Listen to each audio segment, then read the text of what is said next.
6টায়। আর এখন কটা বাজে? 9:30 বাজে।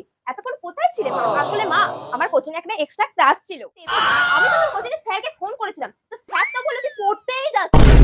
তুই কোথায় এক্সট্রা ক্লাস করছিলিস রে তুই? এবার কি বলবো, এবার কি বলবো?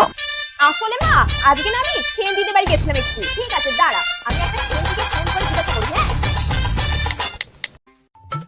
বলছি তোদের বাড়ি কে আছে রে? হ্যাঁ, ও তো আমাদের বাড়িতে। ও এখনো আছে? আচ্ছা কই দেখি ওকে ফোনটা দিয়ে দে তো। ওর সাথে একটু কথা বলি। কাকিমা, ও তো বাথরুমে গেছে। আচ্ছা ও বাথরুম থেকে আসলে আমাকে ফোন করিস হ্যাঁ? তার মানে তুই ওই শীতকে পল্টুটার সাথে আবার দেখা করতে গেছিলিস হ্যাঁ? মামা মামা আর হবে না প্লিজ প্লিজ প্লিজ তুমি মেরো না বাবাকে বলো না প্লিজ মা তোর বাবাকে তো পরে বলবো আগে তুই ছোটার বাড়ি খা